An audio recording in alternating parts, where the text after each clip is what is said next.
एक शहर में एक बहुत ही बुजुर्ग महिला रहती थी। वह महिला सभी से मिलजुल कर रहा करती थी। उस बुजुर्ग महिला ने अपने पूरे जीवन में हर भगवान की आराधना और बहुत सारा दान और दक्षिणा कर रखी थी। एक दिन अचानक से उस बुजुर्ग महिला की तबीयत खराब हो जाने के कारण उसकी मृत्यु हो जाती है। तभी उस बुजुर्ग महिला के लड़के और उसकी पत्नी ने अपनी मां का अंतिम संस्कार बहुत अच्छे से किया। उस बुजुर्ग महिला के निधन के बाद यमराज ने अपने दो सेवकों को नीचे भेजा कि जाओ तुम उस बुजुर्ग महिला को ले आओ।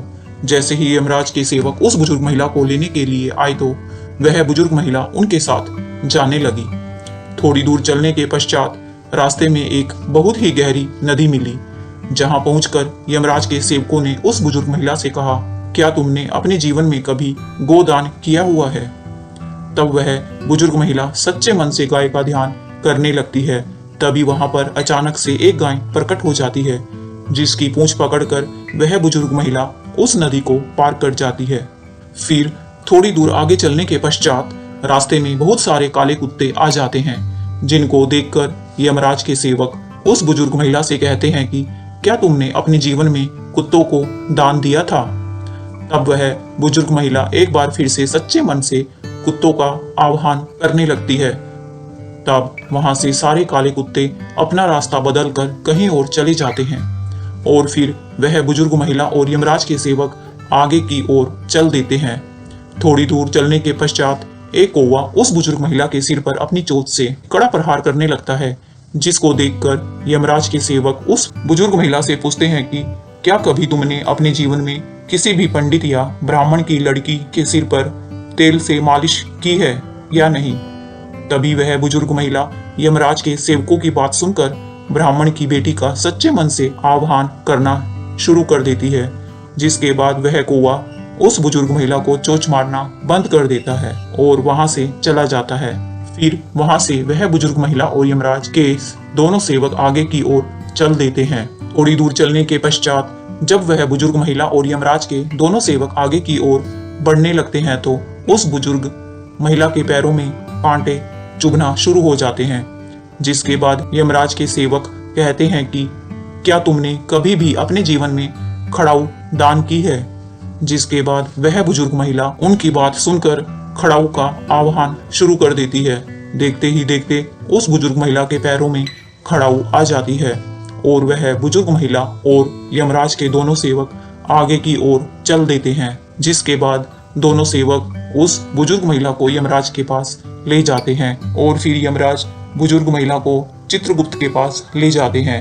तभी चित्रगुप्त यमराज से कहते हैं, यह कौन है और आप किसको लेकर यहाँ आए हैं? तभी यमराज चित्रगुप्त से कहते हैं कि इस बुजुर्ग महिला ने अपने पूरे जीवन में बहुत सारा दान और बहुत सारे पुण्य किए हैं, लेकिन इस बुजुर्ग महिला ने धर्मराज की कोई भी पूजा अर्चना नहीं की है, जिसके कारण यह बुजुर्ग महिला आगे नहीं जा सकती है। यह सुनकर वह बुजुर्ग महिला बहुत आश्चर्यचकित हो जाती है, जिसके बाद उस बुजुर्ग महिला ने यमराज से कहा कि आप मुझे 7 दिन का समय दीजिए और मुझे वापस धरती लोक पर भेज दीजिए, जिसके बाद मैं इन 7 दिनों में धर्मराज की पूजा अर्चना, उनका व्रत और उद्यापन करके वापस आ जाऊंगी। बुजुर्ग महिला के बार बार विनती करने पर यमराज उसको 7 दिन का समय दे देते हैं और धरती लोक पर वापस भेज देते हैं।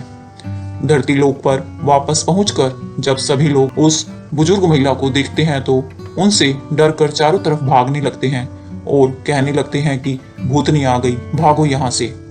यहाँ तक कि जब वह बुजुर्ग महिला अपने बेटे और बहू के पास जाती है तो वह भी उनसे डरकर अपने गेट को बंद कर देते हैं, जिसके बाद वह बुजुर्ग महिला अपने बेटे, बहू और सभी लोगों को बताती है कि मुझे यमराज ने 7 दिन का समय दिया है, क्योंकि मैंने धर्मराज का कोई भी व्रत, उद्यापन और पूजा नहीं की है, जिसको ना करने की वजह से मैं स्वर्गलोक में नहीं जा सकती हूँ।